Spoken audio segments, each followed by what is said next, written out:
ini.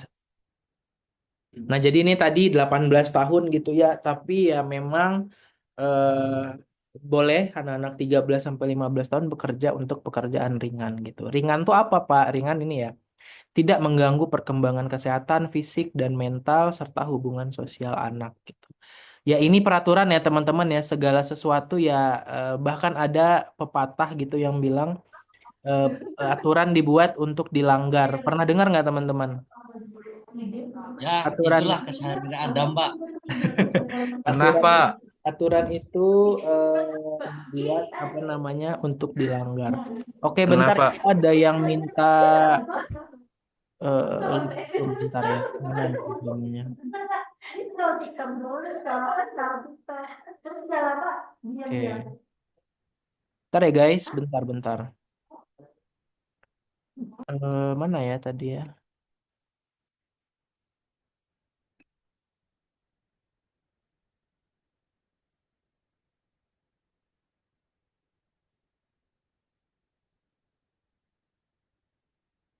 Ada yang nggak bisa masuk pakai ini.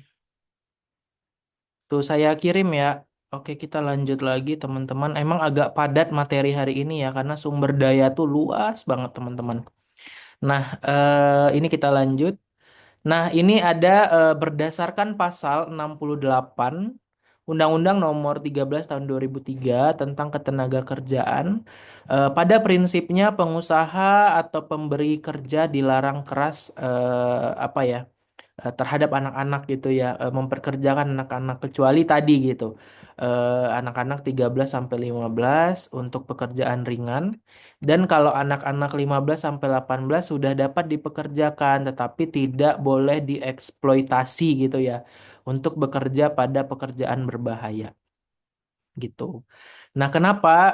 Karena pada usia ini anak-anak itu sudah mendekati cakap ini ya, udah cakap hukum, udah kebal hukum karena umur 17 gitu ya untuk melakukan hubungan kerja tanpa paksa gitu. Nah, ini kita lanjut teman-teman. Ini aturan-aturan aja ya, nanti teman-teman bisa baca lagi. Nah, kalau misalnya nih pekerjaan ringan tadi anak-anak 13 sampai 15 tahun, ingat teman-teman ini, yang ini. Nah, kan katanya pekerjaan ringan, tapi kita tetap butuh yang namanya persyaratan ya, teman-teman ya. Yang lain tolong dinyalakan kameranya ya. Kameranya dinyalakan teman-teman. On cam ya. Nah, ini ada beberapa syarat ya yang harus dipenuhi. Ada izin tertulis dari orang tua atau wali gitu ya. Ya memang memperbolehkan lah gitu ya mengizinkan kalau anaknya yang umur 13 sampai 15 itu kerja gitu. Ya, tapi biasanya kalau secara umum gitu ya anak-anak umur segitu ya pasti sedang sekolah ya. 13 sampai 15 tahun SMP ya SMP lah. Terus dibuat perjanjian kerja antara orang tua atau wali gitu ya, sehingga jelas hubungan kerjanya. Terus waktu kerja maksimum itu 3 jam per hari, teman-teman. Hanya boleh dipekerjakan pada siang hari, katanya. Sehingga tidak mengganggu waktu sekolah. Yaitu mungkin anak-anak SMP, eh, teman-teman dulu SMP pulang sekolah jam berapa? Jam 12 nggak atau jam 1? Jam setengah dua, Pak. Setengah 2 ya. Nah, ya kayak gitulah. Anggapannya kayak gitu setengah 2 dan jam 1 saya dulu kalau nggak salah setengah 1 gitu ya. Nah jadi ya hanya pada siang hari aja intinya pas teman-teman udah pulang sekolah gitu. Nah terus harus dijaga keselamatan dan kesehatan kerja K3 gitu ya. Upahnya ini upahnya dibayar sesuai dengan ketentuan yang berlaku. Itu jadi ada 6 syarat ini yang harus dipenuhi ya kalau anak-anak 13 sampai 15 tahun mau bekerja gitu. Nah, ini kita masuk ke usia produktif dan pensiun. Usia produktif tuh ya kayak kita sekarang teman-teman usia di mana lagi aktif bekerja gitu ya. Usia tenaganya sedang prima dan segala macam gitu ya. 18 hingga 50 tahun gitu. Teman-teman pada berapa sih umurnya? 18 tahun ada ya? 18 19 ada kan ya? Saya Pada dua segitu puluh nggak? itu 23, Pak. Ada yang 25 nggak di sini? 24, 24 deh, 24 ada nggak? Kalau Ada ada Pak. kalau ada yang Ardenza dua empat, Pak. Berarti kita seumuran kalau 24 ya. Saya kebetulan 24 teman-teman. Nah, itu ya jadi usia di mana seseorang dapat bekerja dengan produktif gitu ya di antara 18 hingga 50 tahun gitu. Nah, pensiun itu adalah 56 ya, umurnya 56 menurut Undang-Undang Ketenagakerjaan gitu. Nah, ini aturan-aturan lagi teman-teman. Usia pensiun tuh sebenarnya kenapa itu ya aturan-aturannya. Untuk pertama kali usia pensiun ditetapkan 56 tahun. Mulai 1 Januari usia pensiun yang dimaksud adalah 57 katanya. Jadi ya berubah-berubah gitu ya. Selalu ada revisi dan pergantian. Nah, ini pokoknya teman-teman bisa baca nanti ya usia pensiun. Nah, ini jam kerja teman-teman. Biasanya kalau di Indonesia lumrah kerjanya Senin sampai Jumat ya. Senin sampai Jumat terus jamnya dari jam 8 sampai jam 4 sore. Sering dengar nggak teman-teman office hour? Jam kerja tuh dari jam 8 sampai jam 4 sore gitu. Nah, jadi ya jumlah apa minggu kerja itu adalah jumlah jam kerja dalam seminggu di Indonesia itu lumrahnya adalah 40 jam dengan 5 hari kerja gitu. Jadi 5 kali 8 8 jam kerja gitu ya kali 5 hari ya 40 jam gitu. Tapi ada pengecualian nih. Sebenarnya 40 jam nih ya tidak cocok sebenarnya bagi sektor-sektor usaha atau pekerjaan tertentu gitu ya. Nah, jadi kayak dosen teman-teman teman-teman paling pagi mulai kuliah jam berapa? Jam 7 ya? Ada yang jam 7 nggak kuliahnya di sini? Ya, ada Jam 7 paling sore jam berapa? Jam 3. 5 ya, setengah empat. Beresnya berjam berapa tuh berarti jam 6? Jam Jam berapa? 5 lebih, Pak. Jam 5 lebih. Nah, itu lebih dari 12 jam ya sebenarnya ya. Makanya ada situasi-situasi tertentu. Tapi ya memang jam kerjanya dosen tidak dari jam 7 sampai jam 5 ngajar terus kan ada jeda ya, ada istirahat beberapa jam kayak gitu-gitu. Nanti misalnya nih kayak saya ngajar jam 9 sampai jam 10.40. Nanti lanjut lagi jam 1 gitu. Jadi nggak selama itu kita mengajar gitu. Tapi ya jam kerjanya dari jam 7 sampai jam 5 tadi. Gitu teman-teman. Ya upah teman-teman capek ya, capek-capek kerja dari pagi sampai malam gitu ya. Atau bahkan ada yang lembur dan segala macam. Ada juga yang kerjanya di waktu malam gitu ya untuk biasanya produksi-produksi kue teman-teman.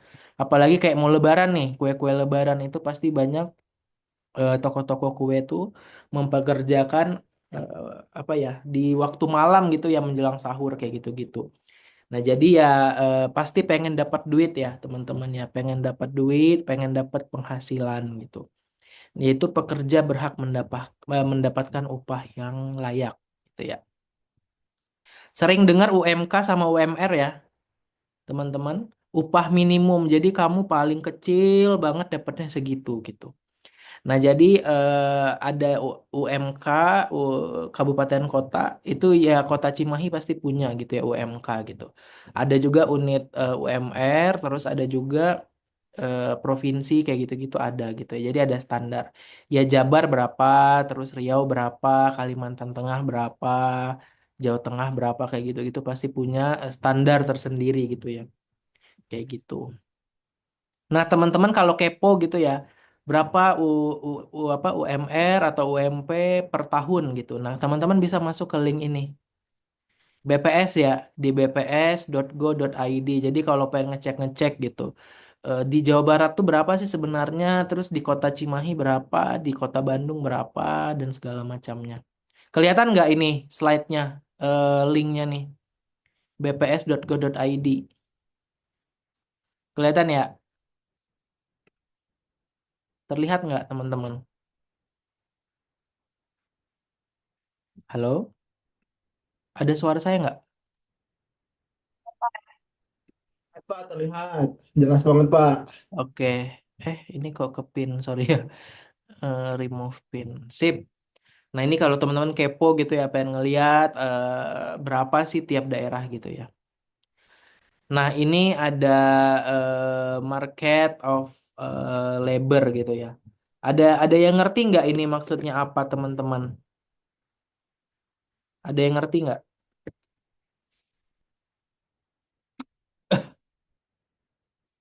Halo? Ada yang mau mencoba menjelaskan gitu? Ini maksudnya gambar apa dan artinya apa kayak gitu-gitu.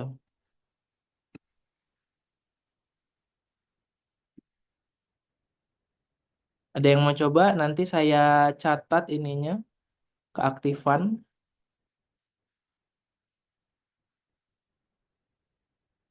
Ekonomi udah belajar nggak teman-teman?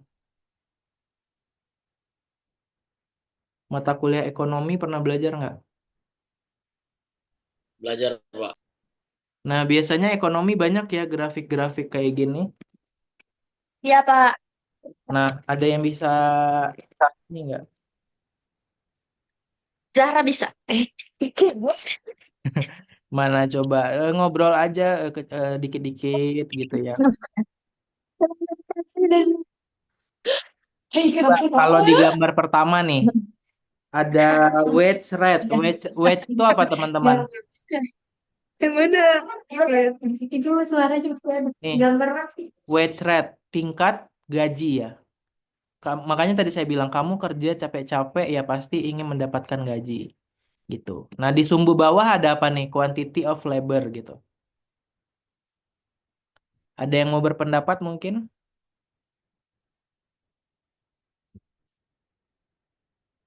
Mirip nggak gambar ini teman-teman sama gambar keseimbangan pasar atau Mirip. equilibrium gitu. Mirip, Nah, Bapak.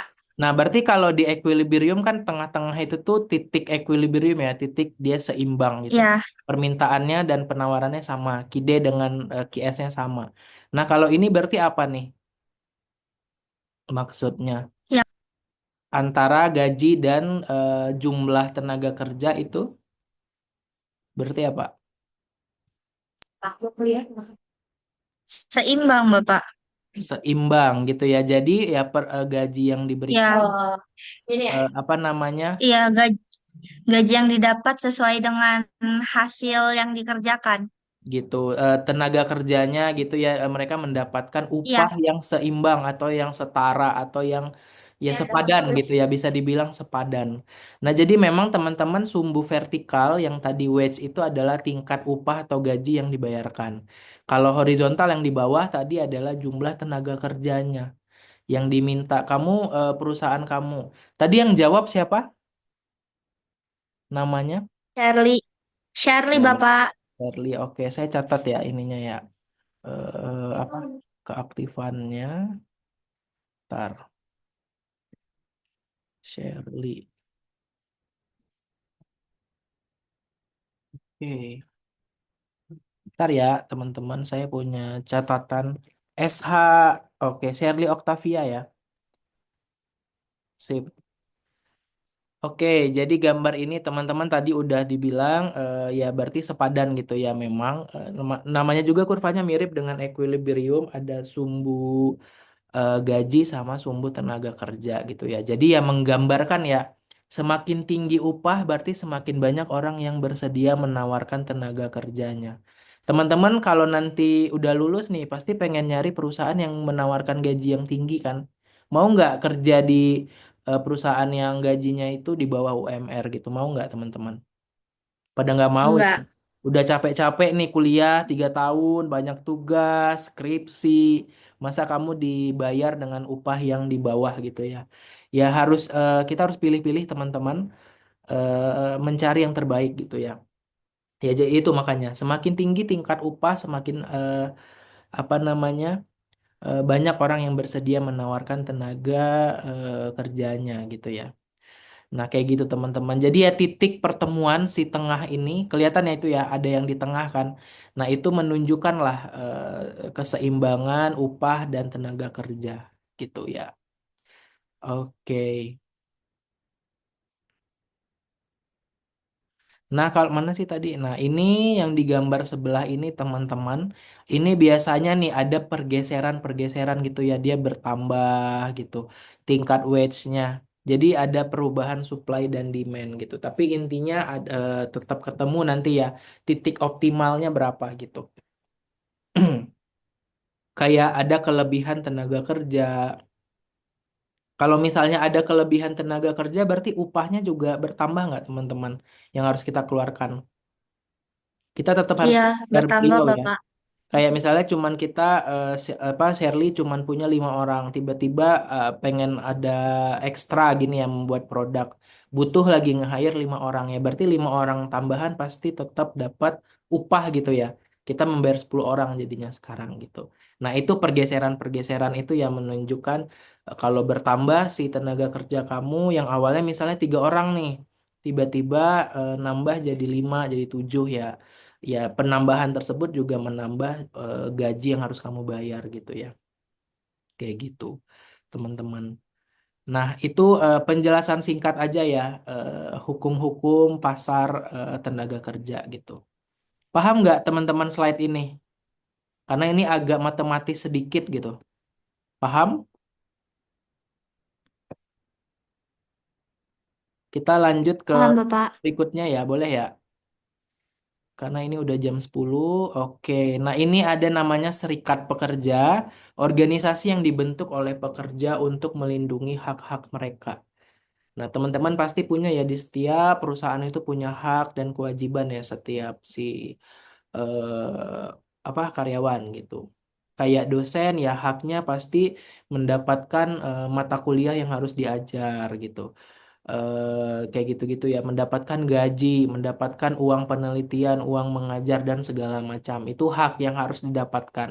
Tapi jangan menuntut hak terus ya, kewajiban juga harus dijalankan gitu. Kamu menjalankan kewajiban dulu, tanggung jawab kamu ya baru kamu bisa menuntut hak kamu gitu.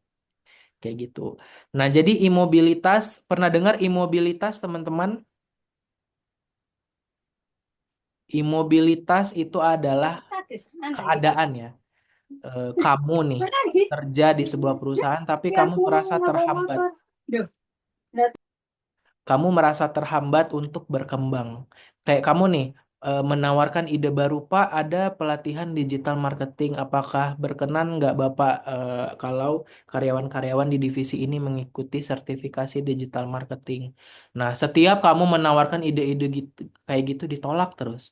Ditolak, ditolak. Jadi kamu kan terhambat ya untuk berkembang gitu.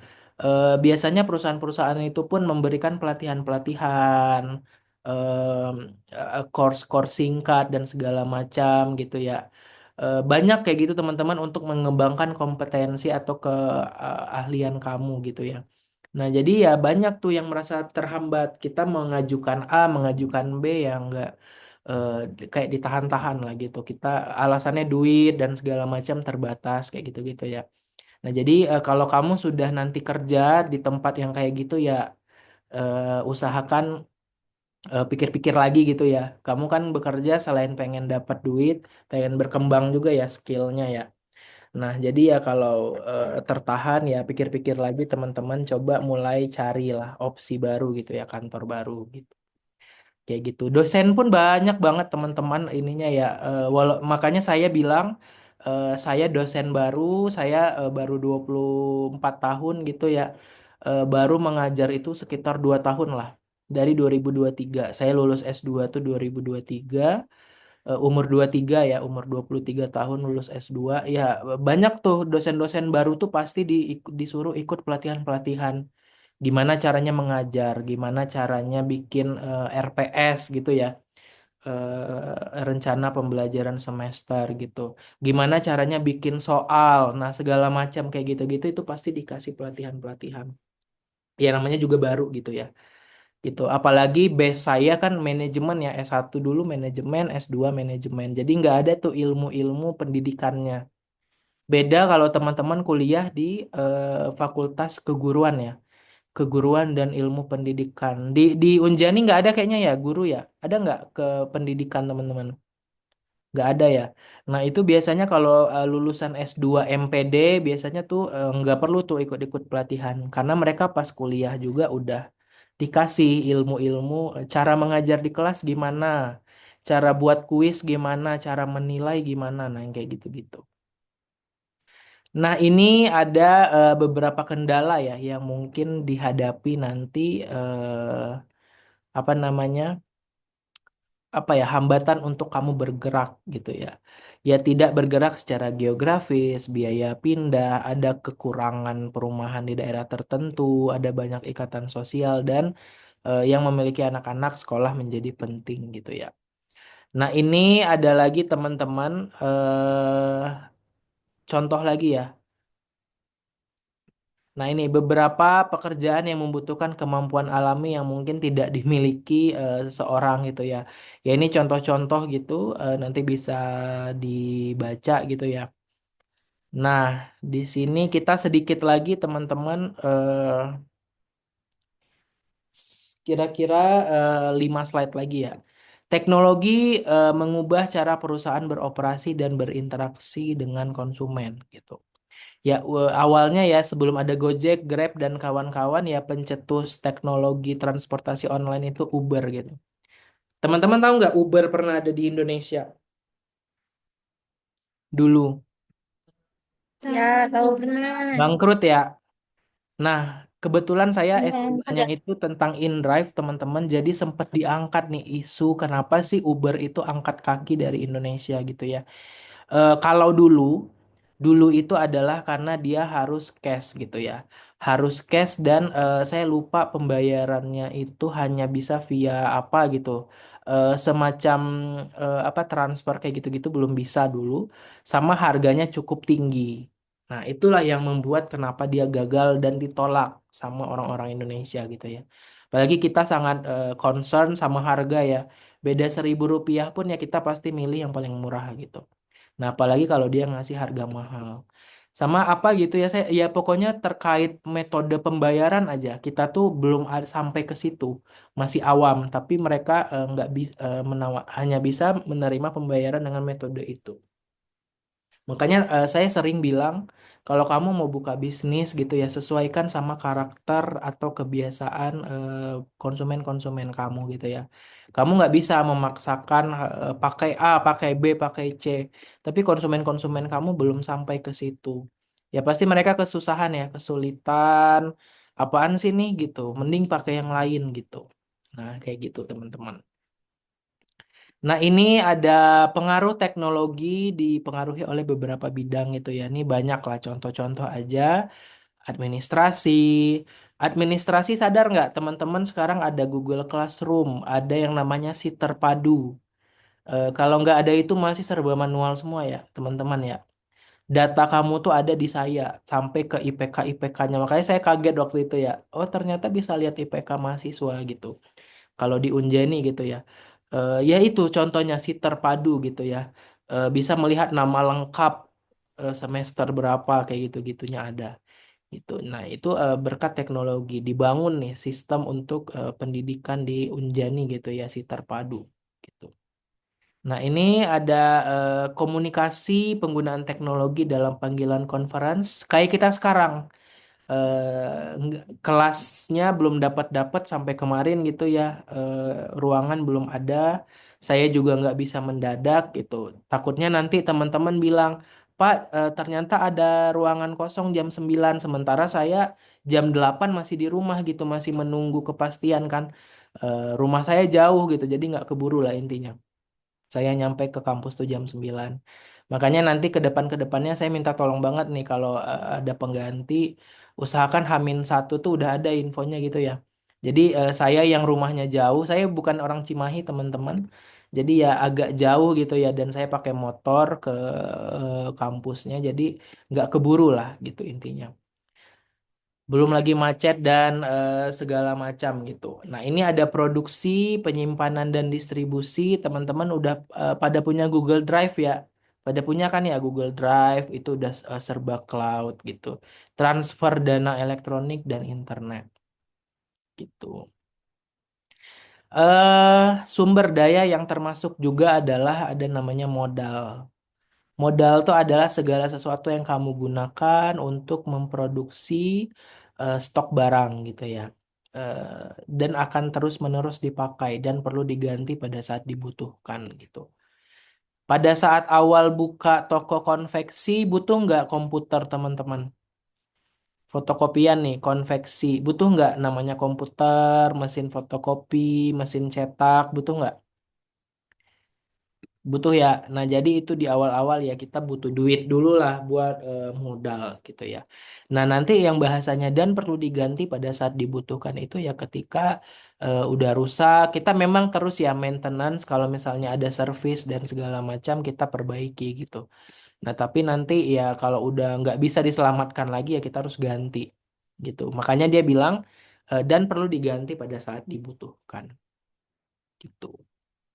Nah, ini jenis-jenis kapital, ada modal kerja, yaitu persediaan bahan baku untuk memproduksi barang, sama ada yang namanya modal tetap ya.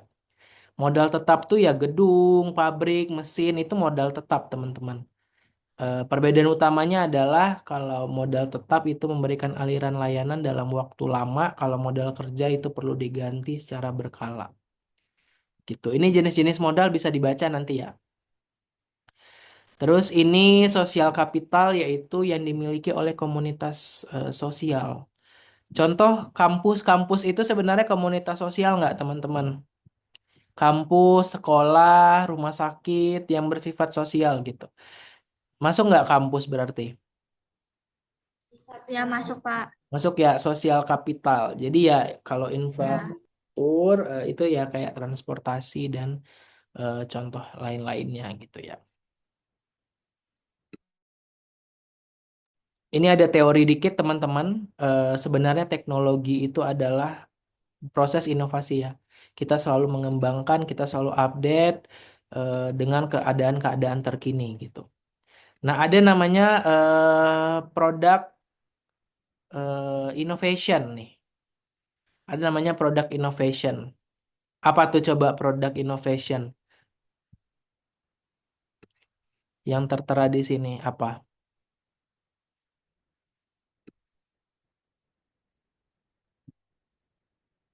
Yang dikembangkan adalah si produknya. Misalkan Indomie menciptakan rasa yang beraneka ragam sesuai selera Nusantara gitu. Banyak ya rasa Indomie Aceh. Kalau dari Jawa Barat apa sih Indomie rasa apa ya lupa saya. Mie apa? Bentar. Mie kocok ada ya? Indomie rasa mie kocok ada nggak teman-teman? Pernah makan nggak? Ada apa mie kocok Bandung? Nah itu rasa kalau dari Sumatera sana ya rasa mie celor. Mie celor pernah ada orang Palembang nggak di sini? Ada tuh rasa mie celor, rasa rendang, terus banyak ya. Makanya menyesuaikan dengan ragam selera gitu ya. Mengangkat makanan khas setiap daerah gitu. Ada yang cakalang dan segala macam gitu ya. Rawon pernah makan nggak yang Indomie rebus tapi rasa rawon itu teman-teman yang kuahnya hitam. Kenapa yang kuah hitam? Pernah Bapak, pernah. Nah, kayak gitu-gitu. Itu kan dari Jawa Timur gitu ya. Nah, itu pengembangan produk. Sampai sesimpel yang saya pernah cerita, Indomie goreng bumbunya yang di Sumatera sama Jawa beda. Kalau di Sumatera pakai bubuk cabe gitu ya. Tapi kalau di kita di Jawa Barat ini ya pakai saus gitu ya. Saus, kecap sama bawang goreng. Nah, itu satu varian yang sama tapi beda gitu. Nah, dikembangin lah sesuai selera. Nah, ini ada namanya innovation proses adalah perubahan yang terjadi pada proses produksi. Ya, contohnya ya teman-teman sesimpel dulu kalau masih ngebajak sawah itu pakai ini ya kerbau kayak gitu-gitu, tapi sekarang udah ada mesin-mesin tertentu gitu. Nah, terus kalau misalnya mau merakit mobil, dulu mungkin masih serba manual, alatnya terbatas. Nah, kalau sekarang udah ada teknologi-teknologi yang lebih modern, sehingga lebih cepat, lebih mudah tersambung, lebih mudah terpasang, dan segala macam. Ini lebih ke kamu pakai teknologi-teknologi yang semakin update untuk mempercepat ini kamu gitu ya, produksi barang dan jasa kamu gitu. Nah, sudah selesai teman-teman. R&D saya nggak perlu jelasin ya. R&D itu ya saya udah pernah bilang. Kenapa iPhone kalau baru awal rilis itu harganya mahal banget. Tapi lama-kelamaan turun. Yaitu karena mereka butuh proses R&D yang lama, yang kompleks, melibatkan para ahli gitu ya. Nah, sehingga harganya mahal. Mereka udah habis duit lah di proses R&D gitu. Research itu berupa teori dan aplikasi, development adalah menggunakan hasil research pada proses produksi gitu ya. Sip, teman-teman, materinya sudah selesai jam 10 lewat 10 gitu ya. Oke, ada yang mau bertanya nggak mungkin, teman-teman? Tidak ada, Bapak. Tidak Tidak ada, ada. Pak. Jelas, Pak. Jelas ya. Minggu depan kita udah libur ya? Iya. Iya, Online. Pak. Jadi banyak yang Jumat, ditarik ke Jumat, online, Pak. ya, Jumat libur, Dosen-dosen yang Bapak. lain mah Oh, masuk tetap tapi kadang online online gitu. online yang minggu depan teh. Oh, oke. Berarti kita tetap aja Jumat ya. Kalau misalnya belum libur gitu. Tapi Jumat kayaknya udah mepet banget ya sama Lebaran ya. Iya, Pak, kasihan Pak, bisa ada yang udah mudik, Pak, atau enggak mau ditarik aja nggak apa-apa, kayak ditarik mau di Rabu lagi atau di apa Oke, oke, online oke. nih. Paling itu mau nggak Rabu depan kita online lagi, teman-teman? Siap mau, Pak. Yang lain. Jadi kita nggak perlu Jumat gitu. Karena Jumat udah mau Lebaran Ya mepet Lebaran kasihan, bisa yang oh, ada yang mau pada mudik, gitu. Setuju, bisa nggak teman-teman, fokus. pertemuan 5 nanti Udah nggak hari Rabu. fokus. KM siapa Kalau KM? Rabu, Pak, tetap jam 9. Maunya jam berapa? Nggak Ya tahu. kalau Aku bisa boleh jam, Pak jam 9 juga. Saya Rabu Pak kalau bisa jam bebas sih. 1 bisa nggak Pak? Soalnya Hah? ini kalau bisa jam 1 soalnya saya ada kelas lagi. Ini juga lagi di jalan Pak. Oke, jam 1 pada bisa nggak yang lain, yang kelas ini apa apa yang nggak ada jadwal gitu? Bisa nggak jam 1? Saya Insya intinya Allah bisa, Pak. hari Rabu itu bisa jam berapapun ya, asalkan jangan malam aja. Malam kita tarawih ya teman-teman ya. Iya benar, Jadi Pak. pagi, siang, sore ya maksimal sampai jam 4 bisa lah gitu. Mulai jam 2 selesai jam 4 bisa, jam 1 mulai sampai jam 3 bisa, jam 9 sampai jam kayak sekarang bisa gitu. Mau jam berapa? Jam 1, jam 2? Pak, saya jam 1 ada kelas, Pak. Siapa tuh yang ada kelas? Agnia, Pak. Ada kelas ya? Iya, Sampai jam berapa? Atau mau kayak sekarang aja jam setengah 9 dua. kayak gini? Kelasnya setengah 2 sampai jam 4, Pak. Kayaknya Kayak kayaknya gini juga, kayak Pak, nggak sekarang apa-apa, aja Pak. kali ya. Sekarang banyak banget Iya, yang hadir nih. kayak Mau gini kayak juga nggak sekarang aja apa-apa. nggak jam 9 sampai jam 10.40? Ya udah boleh Pak. Boleh ya? Boleh, Pak, boleh. Ya, oke, berarti Rabu depan ya teman-teman ya, biar nanti kita nggak ketinggalan gitu. Oke, sebenarnya nanti ada tugas teman-teman melanjutkan analisis lingkungan sumber daya. Tapi ingat dalam konteks perusahaan masing-masing ya. Perusahaan yang udah teman-teman pilih ada yang apa kemarin tuh. Banyak banget ya ada Yang Paragon, ada yang Paragon, Indofood. Jarum dan segala macam. Nah, teman-teman melanjutkan analisis lingkungan sumber dayanya. Nanti instruksinya di Google Classroom ya. eh Siap, Pak. Deadline-nya ini aja deh sampai Kamis depan gitu ya. Deadline-nya sampai Kamis depan jam 23.59 Oke, gitu. boleh, Pak. Oke, lanjut ya analisisnya ya teman-teman ya. Siap, Pak. Baik Pak. Oke. Semangat teman-teman, semoga dilancarkan sampai akhir Amin. ya. Semoga juga nggak ada yang mengulang nih. Kasihan nih kalau ada yang ngulang atau apa semester Ya, 2 Pak. Aku gitu. mau lulus, Pak. Sip, sip. Pokoknya kamu jangan inilah, jangan bolong-bolong tuh absennya ya. Sama tugas diketik. Ya, Oke, sip. Kalau gitu teman-teman semangat ya. Ada kelas lagi ya selanjutnya ya. Ada Pak. Pak. Sip, sip. Semangat. Oke, saya tutup kuliahnya. Wassalamualaikum warahmatullahi wabarakatuh. Waalaikumsalam warahmatullahi Waalaikumsalam warahmatullahi wabarakatuh. Makasih Makasih wabarakatuh. Pak. banyak, Bapak. Ya, makasih Semoga ya ujiannya teman-teman. Terima kasih, lancar ya, Pak. Bapak.